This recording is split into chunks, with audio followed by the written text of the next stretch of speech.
وعلیکم السلام ورحمۃ اللہ وبرکاتہ. تا دا سوال کړی دی چې دوه خوریانې دي، د هغوی سره پلار او زوی نکاح کولی شي که نه؟ یوه خوري پلار به نکاح واخلي، بله خوري زوی به نکاح واخلي. جواب دا دی چې دا سوال مهم دی، ځکه زیاتره خلکو ته داسې قسمه واقعاتو کې اشکال دا راځي، او اشکال هم په دې وجه باندې راځي چې د پلار د یو خور وکړه، دا خو زمونږ د پښتنو په ژبه کې هغې ته مېرنۍ مور ویلی کېږي. نو چې دا د دې هلک مېرنۍ مور شو، نو دی دا خور یې خو چې د ترور شو، بیا نو ترور په نکاح اخېستل خو دا حرام دي. اصل کې د اشکال د دې ځای نه راځي.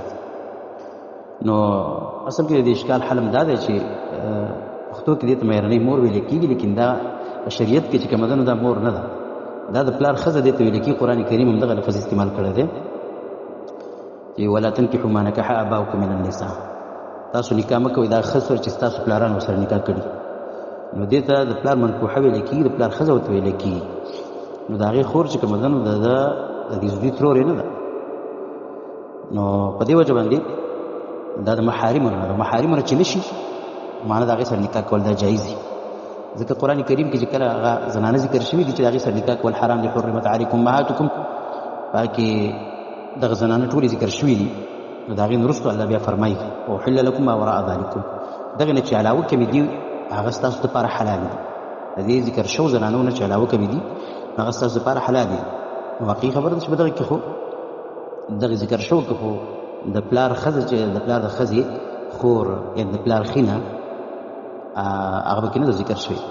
دې وجې نه علماء اللجنة الدائمه فتاوی اللجنة الدائمه هغې دا جواب یو ځای کې ذکر کړی دی چې د زوی دپاره دا جایز نه دي چې د خپل پلار د ښځې خور ته وګوري او نه د پلار د ښځې مور ته وګوري، ځکه چې د دې زوی دپاره د دغې دواړو نکاح جایز ده.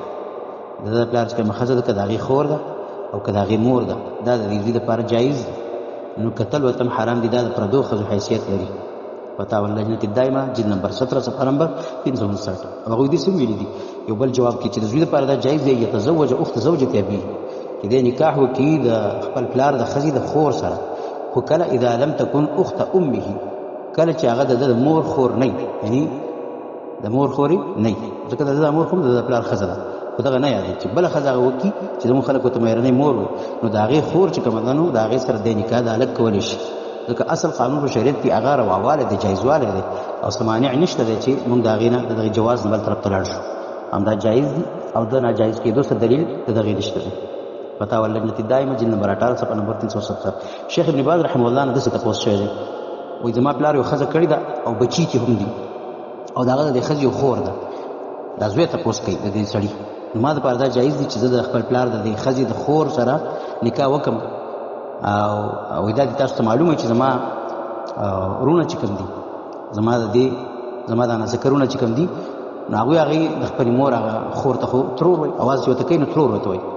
نو واقعي خبره د هغوی دپاره خو ترور ده، ځکه چې د هغوی باندې حرامه ده، د هغوی ترور ده، د مور خور یې ده، خو ما باندې هم دا حرامه ده، ځکه چې زه خو د دوی ورور یم، بیا مېرنی ورور خو یم، ما باندې هم وایي دا حرامېږي، دا سوال ده. نو د هغه جواب ورکړی چې شیخ ابن باز رحمه الله وایي نه، د سائل دپاره دا ترور نه ده، دا د دپاره حرامه نه، ځکه ترور یې نه ده، دا جایز دی. وایي سائل ته وایي چې ته د دې زنانه سره نکاح وکړي چې هغه ستا د مېرنو ورونو ترور خو کېږي، ستا چې کوم مېرني ورونه دي د پلار د طرف نه، د هغوی ترور ده، د هغوی دپاره حرام، لیکن ستا دپاره جایز ده. لا بأس انت اجنبي عنها، ته د هغې نه اجنبي غیر پردی یې، وهي اجنبیة منک، او هغه ستا نه پردی ده، د هغې سره نکاح کېدی شي.